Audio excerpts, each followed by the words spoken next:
आप देख रहे हैं पंजाब केसरी टीवी और मैं हूं प्रवीण झा। आज हम बात करेंगे भारत चीन संबंध के बारे में। हाल के दिनों में जिस तरह से अक्साई चीन में कि गलवान घाटी में जिस तरह से चीन की तरफ से भी और बाद में उसका रिटेंशन में भारत की तरफ से भी जो प्रतिक्रिया हुई है, जो वहाँ पर सीमा पर जो बढ़ा है दबाव, उसी पर बात करेंगे। और इस पर बात करने के लिए हमारे साथ दो खास मेहमान मौजूद हैं। पहले हैं डॉक्टर B.R. दीपक, ये चीन मामलों के विशेषज्ञ हैं और जेएनयू में प्रोफेसर हैं। दूसरे हमारे मेहमान हैं जितेंद्र ओझा जी। जितेंद्र जी राष्ट्रीय सुरक्षा विशेषज्ञ हैं और फॉर्मर जॉइंट सेक्रेटरी हैं। जितेंद्र जी, पहला सवाल आपसे होगा कि जिस तरह से चीन का दबाव भारत पे बढ़ा है, खासकर अक्साई चीन में, आप इसको किस रूप में देखते हैं? देखिए, अक्साई चीन में भारत और चीन के बीच में मतभेद काफी पुराना है। लेकिन जो समय है वो समय महत्वपूर्ण है कि पूरी दुनिया में एक तरफ से चीन के ऊपर दबाव बढ़ रहा है, उसकी जो अपारदर्शी व्यवस्था है उसको लेके, और कोरोना में जो उसका छुपाने का जो आरोप उस पर लग रहा है, तो ऐसे समय में उसके ऊपर जो है ये दबाव बढ़ा है। तो चीन की एक खासियत रही है, दीपक भी बताएंगे, कि जब भी उसके ऊपर दबाव बढ़ता है वो कोई ना कोई सीमा पर ऐसा तनाव वाली स्थिति पैदा कर देता है। लेकिन जहां तक अक्साई चीन का सवाल है, उसमें हमारा और चीन का डिस्प्यूट बहुत पुराना है। ये जो है काफी लंबा हिस्सा चीन ने उसके ऊपर कब्जा कर रखा है। क्यों? क्योंकि इसके जरिए ही उसके दो और राज्य हैं, जो जिनजियांग है और तिब्बत है, इनको जोड़ा जा सकता है। ये चीन की पुरानी स्ट्रेटजी है, मगर टाइमिंग इसकी खास है। मैंने कहा कि दबाव उनके ऊपर बढ़ रहा है, तो उस दबाव को डाइवर्ट करने के लिए, इंटरनल प्रेशर को डाइवर्ट करने के लिए उन्होंने सीमा पे तनाव बढ़ा दिया है। नहीं, जिस तरह से अभी थल सेना प्रमुख नरवाने जी का बयान आया कि नहीं, भारत अपने किसी भी स्थिति, जो स्थिति यथास्थिति अभी है, उससे पीछे हटने वाले नहीं है, तो आप उनके इस बयान को किस रूप में देखते हैं? देखिए, भारत एक मजबूत देश है, और 1962 और अभी में बहुत कुछ बदलाव आ चुका है, और पूरी ताकत जीडीपी जीएनपी रिफ्लेक्ट नहीं करती है। तो चीन की एक आदत बन गई है ट्रांसग्रेशन करना। पूरे साउथ ईस्ट एशिया में उन्होंने सबके साथ संबंध खराब करके रखे हैं। उनके देखें तो जापान से संबंध खराब है, उनके वियतनाम से संबंध खराब है, उनके फिलीपीन से संबंध खराब है। कोई ऐसा देश नहीं है जिसके साथ उनके कोई डिस्प्यूट नहीं हो। और उसकी वजह यह है कि चीन के भीतर एक छोटी सी ओलिगार्की है जो हमेशा शासन करते रही है। जनता को कोई अधिकार तो मिलना नहीं है वहां पे। तो नेशनलिज्म और इस तरीके का एक नेशनल मिस एडवेंचर करके, या एक very chauvinist form of nationalism, इसके जरिए जो है अपनी जनता को बरगलाने का वो काम करते रहे हैं। तो मैं समझता हूं कि एक तो अक्साई चीन का हमारा जो डिस्प्यूट है उसको हमें बहुत ही इफेक्टिवली परस्यू करना होगा, जिसमें आर्मी चीफ ने बिल्कुल सही कहा कि भाई हम बिल्कुल बैकआउट करने वाले नहीं है, हम अपने टेरिटरी का मुकाबला करेंगे, जम के उसको डिफेंड करेंगे। तो हमारे ख्याल से यहाँ इस बीच डिस्कशन में हम लाना चाहेंगे दीपक जी को। दीपक जी, आप इस पूरे घटनाक्रम को किस रूप में देखते हैं, और खासकर अक्साई चीन जो है वो सामरिक दृष्टिकोण से भारत के लिए कितना महत्वपूर्ण है? देखिए, सीमाओं के जितने भी सेक्टर हैं वो सारे ही हमारे लिए सामरिक दृष्टि से बहुत महत्वपूर्ण है। चाहे वो पश्चिम सेक्टर हो, चाहे वो मिडिल सेक्टर हो, या फिर जो उत्तर पूर्व का सेक्टर हो, तीनों हमारे लिए सामरिक दृष्टि से बहुत महत्वपूर्ण है। जहाँ तक जो वेस्टर्न सेक्टर है और जिसमें ये अभी चहलकदमी हुई है, तो उसके लिहाजा मेरा तो ये मानना है कि तो चीन की जो नीतियां हैं इस सेक्टर में, और खास करके जो लाइन है इस सेक्टर में, वो बदलती रही है, हमेशा बदलती रही है, और मेरे अनुसार 3 बार वो बदली है। पहले तो 1957 से पहले की लाइन, जो हम कह सकते हैं उस समय की जो लाइन ऑफ एक्चुअल कंट्रोल है उस सेक्टर में। और फिर उसके बाद जो 1959 की जो लाइन है, जब दोनों सेनाएं आपस में फेस टू फेस थी, एक वो लाइन होगी, क्योंकि तब तक उन्होंने आगे और ट्रांसग्रेशन कर लिया था। और फिर उसके बाद जब 1962 की लड़ाई हुई, और फिर वो लाइन, तो 3 लाइनें हैं। तो उसमें जो गालवान वैली है, जो खास करके अभी जो मुद्दा बना है, तो उसमें उन्होंने उसको भी ले लिया। और खास करके चीन ये मानता है कि गालवान में वो स्ट्रेटेजिक हाइट में, जैसे हम इसमें डोकलाम में थे और वो हमारा कुछ बिगाड़ नहीं पाए। तो इसीलिए जो चीन के जो कुछ विशेषज्ञ हैं चीन के अंदर, वो ये उछल-उछल के बोल रहे हैं कि भारत को सबक सिखाएँ, लेकिन मुझे नहीं लगता है कि भारत इतना कमज़ोर देश है कि उसको सबक सिखाया जाए। और ख़ास करके जब हमारे दोनों देशों के बीच में बहुत सारे जो स्टैंडर्ड ऑपरेटिंग प्रोसीजर्स है, ख़ास करके 1991 के बाद जो हमने सीमाओं पर जो कॉन्फिडेंस बिल्डिंग मेजर चीन के साथ साइन किए हैं, वो कहते हैं कि जो मुद्दे हैं वो आपस में हमको सुलझाने हैं शांतिपूर्वक तरीके से, और फ़ोर्सफुली कभी भी फ़ोर्स का यूज़ नहीं करना है इसमें, इन मुद्दों में। और ख़ास करके जो 2013 का जो बॉर्डर डिफेंस एग्रीमेंट है, वो तो ये भी कहता है कि अगर पेट्रोलिंग के समय अगर दुश्मन पक्ष का जो पेट्रोल हमारे आगे मिलता है, तो उसकी ट्रेलिंग नहीं है, उसका हम पीछा नहीं करेंगे।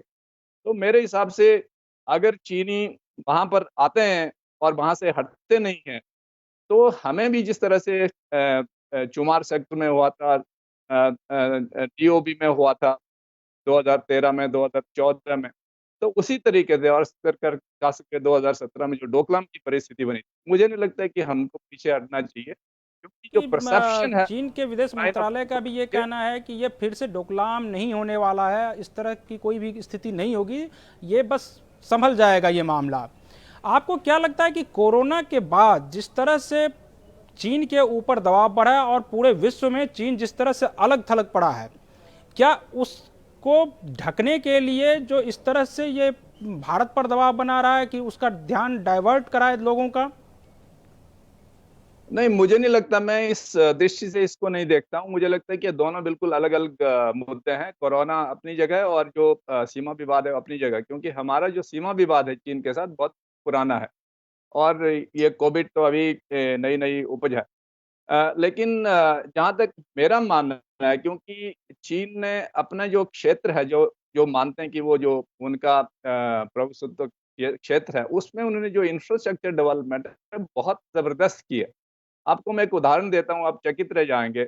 और मैं तब हमारे जो रक्षा मंत्री थे, एंटनी जी होते थे, उन्होंने पार्लियामेंट में बयान दिया था कि चीन में, ये 2009 की बात है, यूपीए 2 के शासनकाल की बात है, तो उन्होंने कहा था कि चीन ने जो तिब्बत का जो क्षेत्र है, उसमें उन्होंने अपनी तरफ 56,000 किलोमीटर सड़कें बनाई हैं।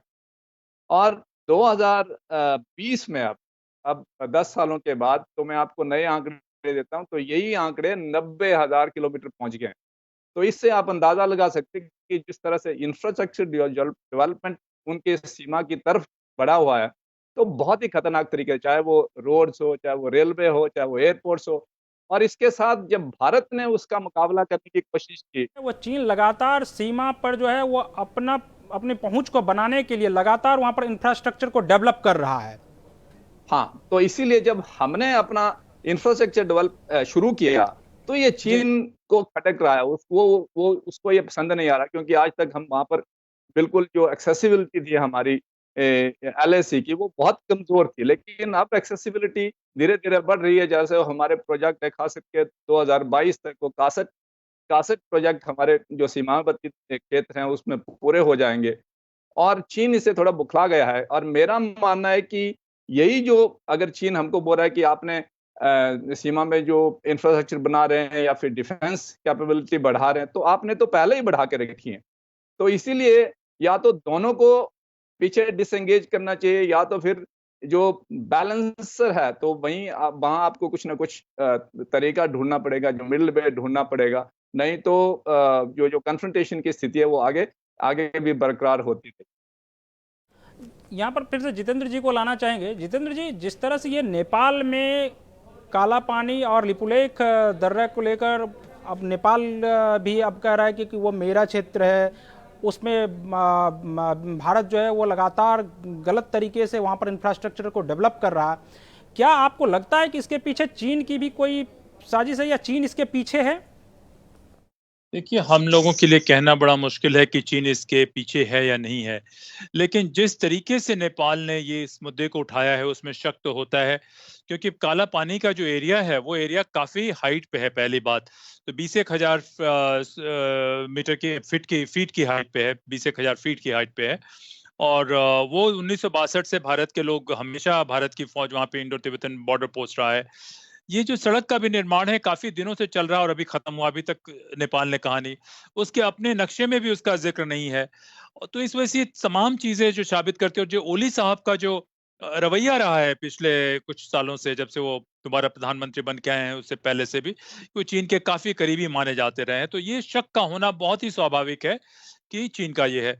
दूसरा, दीपक से मैं थोड़ा सा असहमत हूँ कि अक्साई चीन का जो मामला है वो बहुत पुराना है, लेकिन जो उसका टाइमिंग है, जब सारी दुनिया कोविड से उलझ रही है, उस समय इस मुद्दे को लाना, या चीन का हमेशा से एक रवैया रहा है कि जब भी उनके भीतर कोई दिक्कत होती है तो कोई ना कोई बॉर्डर पे वो टेंशन या स्ट्रेस बढ़ाने की कोशिश करते हैं।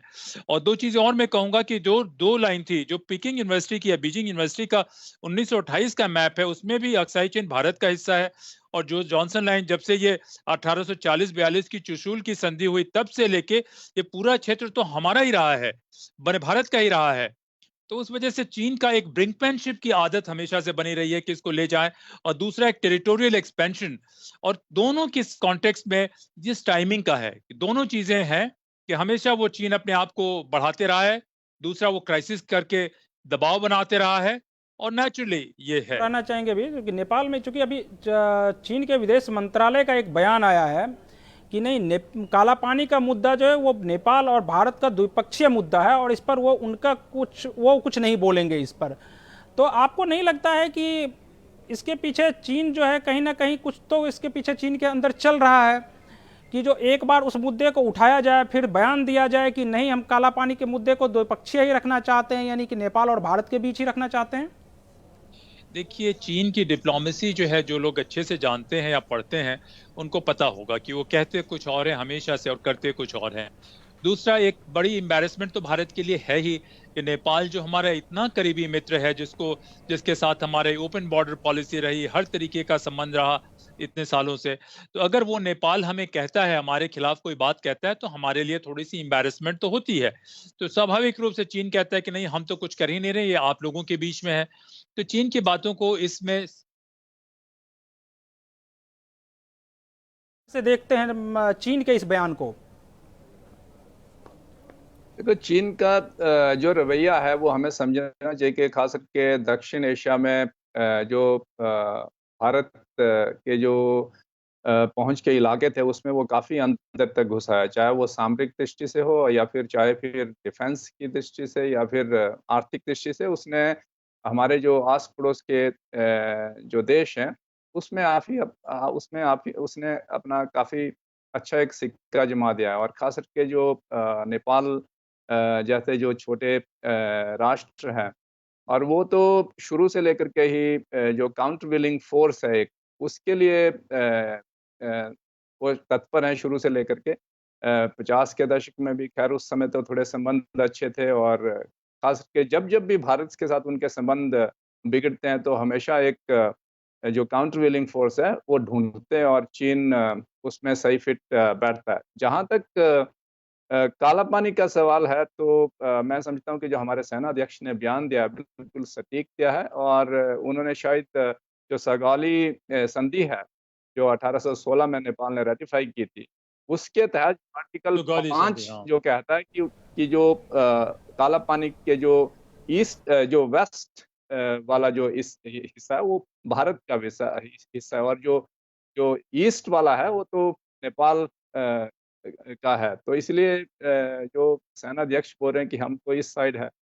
लेकिन जहाँ तक चीन का सवाल है, तो मुझे लगता है कि वो शायद तो ज़रूर देता है, लेकिन कहाँ तक इसको प्रूव करना थोड़ा-सा अभी इस स्टेज पे थोड़ा मुश्किल है। हालाँकि ख़ास करके जो नेपाल की जो राष्ट्रवादी ताकतें या फिर जो कम्युनिस्ट ताकतें हैं, वो शुरू से ये कह रही है कि जो सगाउली की संधि है, फिर उसको 1950 में दोबारा उसको रिप्लेस किया था 1950 की संधि ने। इसका दोबारा से एक मूल्यांकन होना चाहिए और नए सिरे से बातचीत होनी चाहिए भारत के साथ। हालाँकि नेपाल ने इसको उठाया भी है, ख़ास करके जब हमने जम्मू कश्मीर को यूनियन टेरिटरी में बदल दिया, तो उस समय उन्होंने 2 बार प्रस्ताव भी रखे थे। और इस दृष्टि से मुझे लगता है कि भारत को उसको एंगेज करना चाहिए था। जब उसने सवाल उठाए कि चलो बातचीत करते हैं, तो बातचीत कर लेनी चाहिए थी उनको, ये मेरा मानना है। कोरोना घटनाक्रम के बाद जिस तरह से बड़ी कंपनियां अब चीन को छोड़ने का लगभग फैसला कर लिया है और उसका ज़्यादातर झुकाव जो है वो भारत की तरफ देखा जा रहा है, क्या यह भी एक वजह है इसके पीछे की? आप क्या मानते हैं इसके बारे में? ये वजह तो मुझसे कह रहे हैं दीपक मैं से। ये कह नहीं सकता हूँ कि ये वजह होगी, लेकिन मुझसे हाँ कह रहे हैं? जरूर है जो पोस्ट कोविड मुझसे 19 जो कह रहे हैं? सिचुएशन होगी, खासकर जो आर्थिक परिस्थितियां बनेंगी, तो उसमें भारत एक बड़ी इन्वेस्टमेंट डेस्टिनेशन बन के उभर आया है। और सिर्फ जो वेस्टर्न कंपनीज हैं या फिर अमेरिकन कंपनीज है, जापानीज कंपनियां हैं, सिर्फ वही नहीं, तो मुझे लगता है कि जो चीन की भी जो कंपनियां हैं, तो वो भी यहाँ पर आने के लिए तैयार है और इन्वेस्टमेंट करने के लिए तैयार है। तो भारत के लिए ये एक अच्छा मौका है और हमें इसका बिल्कुल फायदा उठाना चाहिए और अपनी जो आर्थिक स्थिति है और जो अपने जो पॉलिटिकल और इकोनॉमिक ड्राइवर्स है, उनको बहुत मजबूत बनाना चाहिए। इसी से हमारी जो विश्व में पहुंच होगी वो सुदृढ़ होगी। जितेंद्र जी, आप क्या सोचते हैं, जिस तरह से देखा जा रहा है कि बड़ी बड़ी कंपनियां जो है वो अब भारत की तरफ ज़्यादातर झुकाव बड़ी बड़ी कंपनियों का भारत की तरफ हो रहा है, यहाँ तक कि कुछ चाइनीज कंपनी भी जो है वो भी भारत में इन्वेस्ट करने की सोच रही है, तो आपको क्या लगता है कि इस सब के पीछे भी यह एक वजह है कि भारत के ऊपर दबाव बनाने की ये कोशिश है चीन की? देखिए, चीन की जो मानसिकता समझ में आ रही है, वो कभी भी भारत को मजबूत होते हुए देख नहीं सकता है। और किसी भी दिशा में अगर भारत की प्रगति होगी तो वो कहीं ना कहीं आके वो रोड़ा अटकाएगा ही, कहीं ना कहीं परेशानी पैदा करेगा। और जहां तक आप बता रहे हैं कंपनियों के आने का सवाल है, चीन की अपारदर्शी व्यवस्था से जहां कहीं भी कुछ भी हो सकता है, जहां कोई ट्रांसपेरेंसी नहीं है, तो इससे लोग तो नाखुश हैं। चीन के लोग भी बहुत ज्यादा खुश नहीं है। पता नहीं दीपक कितना सहमत होंगे। हाल में जो कुछ हो रहा है चीन के भीतर, कि वहां के जो वर्तमान राष्ट्रपति हैं उनकी ताकत बहुत बड़ी है। उन्होंने अपने विपक्षियों को भी खत्म करने के लिए काफी नॉन ट्रांसपेरेंट तरीके से लोगों को ये किया है, तो इसको चिंता तो हो रहा है। जितेंद्र जी, आपसे ये सवाल मैं इसलिए पूछ रहा हूँ क्योंकि वहाँ की जो चीनी मीडिया यानी जो मुखपत्र, जिसको ग्लोबल टाइम्स जो वहाँ का मुखपत्र एक तरह से कहा जाता है, वो लगातार इस चीज़ का जिक्र कर रही है कि जो यूपी में जिस तरह से टास्क फोर्स बना है इंडस्ट्री को लाने के लिए, उस पर उसकी पैनी नज़र है, तो क्या यह एक वजह है कि जो चीन जो है वो डाइवर्ट करना चाह रहा है मुद्दा को? देखिए, चीन तो हमेशा करना चाहेगा, और जैसे मैंने कहा कि उसे कभी पसंद नहीं है कि भारत सशक्त हो या भारत मजबूत हो या इस तरीके का डाइवर्जन हो कि वहां से इंडस्ट्रीज यहाँ पे आए, तो वो उसकी हमेशा से एक स्ट्रेटेजिक चाल रहनी ही रहनी है। तो इसके लिए है या नहीं हम तो नहीं कह सकते हैं, लेकिन हम इसको नकार भी नहीं सकते हैं, क्योंकि दुनिया की जो इनको एक बड़ा सेटबैक लग सकता है, यानी इसके अर्थव्यवस्था के रूप में अगर देखें तो क्या इससे एक बहुत बड़ा झटका चीन को नहीं लग सकता है अगर वहां से कंपनियां शिफ्ट होंगी दूसरे देशों में? देखिए, झटका तो जरूर लगेगा, दीपक इसको और विस्तार से बताएंगे, लेकिन मेरा मानना है कि हमें अपने भीतर के इंफ्रास्ट्रक्चर को, अपने भीतर की फैसिलिटीज को और इंप्रूव करने की जरूरत है। अगर दोनों बराबर पे हैं तो निश्चित रूप से दुनिया की 90% कंपनियां भारत में रहना चाहेंगी, क्योंकि एक अपारदर्शी व्यवस्था में जहां कोई रूल ऑफ लॉ नहीं है, सब कुछ ओपेक है, जहां कहीं कुछ भी हो सकता है, वैसी व्यवस्था में कोई नहीं जाना चाहेगा। तो सारी चीजें बराबर हो तो मेरा मानना है कि दुनिया के 90% कंपनियां जो वहां पे हैं वो सीधे भारत में आएंगे, बशर्ते भारत उनके बराबर की फैसिलिटी देने की पोजीशन में हो। आप क्या मानते हैं कि क्या वहां से बड़ी बड़ी कंपनियां जो है वो भारत शिफ्ट हो सकती है? देखिए, हमें उतना भी आशावादी नहीं होना चाहिए, क्योंकि हमारे कुछ अपनी समस्याएं हैं, खास करके बुनियादी ढांचे की जो समस्याएं हैं, बिजली पानी की समस्याएं हैं और जो भूमि अधिग्रहण की समस्याएं हैं, तो और जो लेबर लॉज हैं, तो उसको हमको दुरुस्त करना पड़ेगा। और इसके साथ साथ मैं ये भी कहना चाहूँगा कि जो बड़ी-बड़ी कंपनियाँ, उनका जो स्थानांतरण चीन से है, वो तो जो पहले जो अमेरिका और चीन की जो ट्रेड वॉर है, उसके बाद ही प्रक्रिया शुरू हो गई थी। यहाँ तक कि जो चीन की जो अपनी जो लेबर इंटेंसिव कंपनियाँ हैं, तो वो भी जो साउथ ईस्ट एशिया के देश हैं, जैसे वियतनाम हो गया, थाईलैंड हो गया, इंडोनेशिया हो गया और यहाँ तक कि म्यांमार हो गया, उसमें जानी शुरू हो गई। और मुझे लगता है कि इस स्थिति को देखते हुए, जबकि बहुत सारी कंपनी भारत में आने के इच्छुक हैं, तो हमें जो बुनियादी ढांचा अपना और जो जो जो हम कह सकते हैं कि जो प्रेफरेंशियल जो एक तरह से जो ट्रीटमेंट है कंपनी को मिलता है, तो इसको हमको बड़े अच्छे तरीके से उठाना चाहिए। और भारत के पास मौका है कि इसी वजह से जैसे चीन ने ये मौका उठाया 80 के दशक में, 90 के दशक के, और इतनी बड़ी आर्थिक शक्ति बन गई दुनिया की दूसरी, तो हमारे पास भी ये मौका है। मैं चाहता हूँ कि ये मौका हम छोड़ें छोड़ें। नहीं दीपक जी, आपको नहीं लगता है कि चीन में भी जो है वो जो कोस्टल एरियाज है, बस कोस्टल एरिया का ही विकास बहुत तेजी से हुआ, बाकी इलाके और जो हैं जो वहाँ पर और भी मतलब रूरल एरियाज है वहाँ पर वो विकास नहीं हो पाया?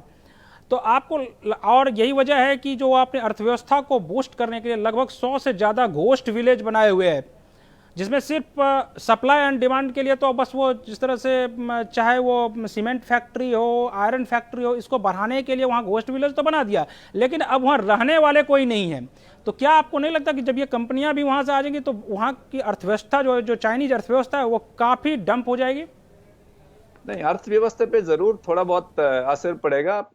जैसे मान लो कि इस वर्ष 7% के आसपास उनकी जो जीडीपी दर है वो नीचे गिर जाएगी, माइनस में चली जाएगी। लेकिन चीन ये पहले से सोच रहा है। अगर आपने उनको 2013 और 2015 की जो उनकी नीतियाँ देखेंगे, खास करके जो मेड इन चाइना 2025 के जो कागज़ात हैं, अगर उसमें देखेंगे, उनको पता था कि ये होने वाला है, क्योंकि जो लेबर इंटेंसिव इंडस्ट्री तो कुछ टाइम तक रहती है, आपको तो विंडोज होती है उसकी, और जैसे ही आपका जो लिविंग स्टैंडर्ड है बढ़ता रहता है, तो फिर आपको प्रॉब्लम होती है, तो वो अपने आप ही रिलोकेट होती है दूसरे देशों में। तो चीन के साथ भी यही हुआ है, और खास करके वो हाई एंड जो प्रोडक्टिविटी है, मैन्युफैक्चरिंग है, उसमें ज़्यादा ध्यान दे रहे हैं। जैसे क्वांटम कंप्यूटिंग हो गया, आर्टिफिशियल इंटेलिजेंस, एरोस्पेस हो गया, बायो फार्मा हो गया। तो इस तरह से बहुत सारे उन्होंने 10 सेक्टर आइडेंटिफाई किए हैं।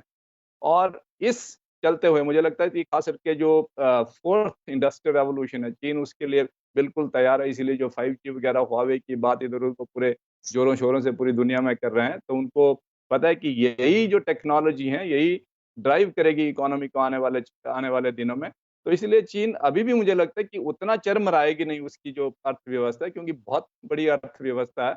लेकिन हमें ज़रूर ये ख्याल रखना होगा कि जैसे सुरक्षा की दृष्टि से जो वेस्टर्न कंट्री और खास करके अमेरिका हमारे लिए बहुत ही महत्वपूर्ण और लाभदायक है, वैसे ही मुझे लगता है कि आर्थिक दृष्टि से हमको चीन को भी नहीं भूलना चाहिए, क्योंकि चीन खास करके जो हमारे देश में अभी इन्वेस्टमेंट हुआ है, कम हुआ है, हालांकि 8-9 बिलियन डॉलर के आसपास ये इन्वेस्टमेंट है, लेकिन जिस तरह से उसने हमारे जो देश के जो नागरिक हैं, खास करके 2 लाख नागरिकों को जो रोजगार मिला है, जैसे नोएडा में क्लस्टर्स है उनके, चेन्नई में क्लस्टर्स हैं, फिर हैदराबाद में जो क्लस्टर्स हैं, जो सप्लाई चेन है वो पहले ही थोड़ी-थोड़ी वहाँ से हमारे देश में आनी शुरू हो गई थी।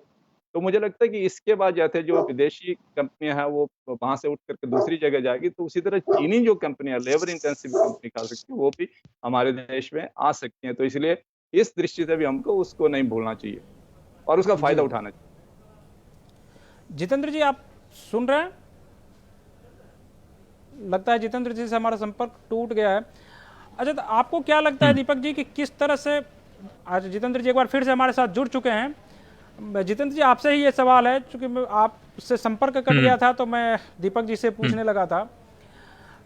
क्या आपको क्या लगता है कि भारत में किसी भी कंपनी को लाने के लिए किस तरह के बदलाव किए जाने चाहिए ताकि बाहरी जो कंपनियां आए उनको हम आकर्षित कर सकें यहाँ भारत में?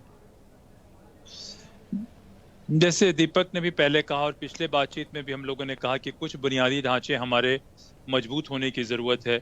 दूसरा, हमें डेस्परेशन नहीं दिखाना चाहिए कि हमें हर हालत में हर तरीके का इंडस्ट्री लेना है। हमें अपने हितों को भी ध्यान में रखना चाहिए।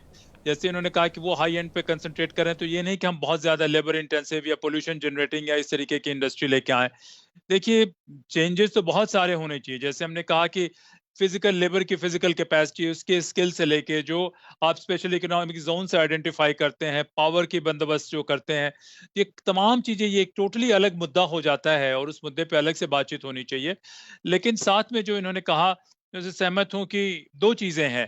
पहली बात तो चीन पहले से तैयार है, वो काफी लोअर एंड की इंडस्ट्री से वो खुद निकलना चाहता था, तो उसकी प्रिपरेशन है। पहली बात ये है।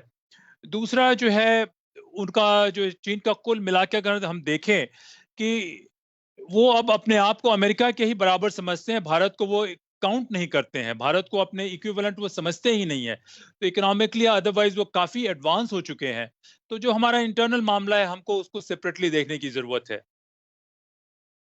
जो गवर्नेंस के कोरोना से मामले हैं, रिलेटेड ये सवाल गवर्नेंस के है रिफॉर्म की बात हम दीपक कर जी, रहे हैं। आपसे ये सवाल है कि क्या जो जिस तरह से WHO और की रिपोर्ट जो बताती है और जो चाइना में हुआ है कोरोना वायरस को लेकर, तो क्या आपको नहीं लगता इसमें पूरा घालमेल है WHO और चीन के बीच?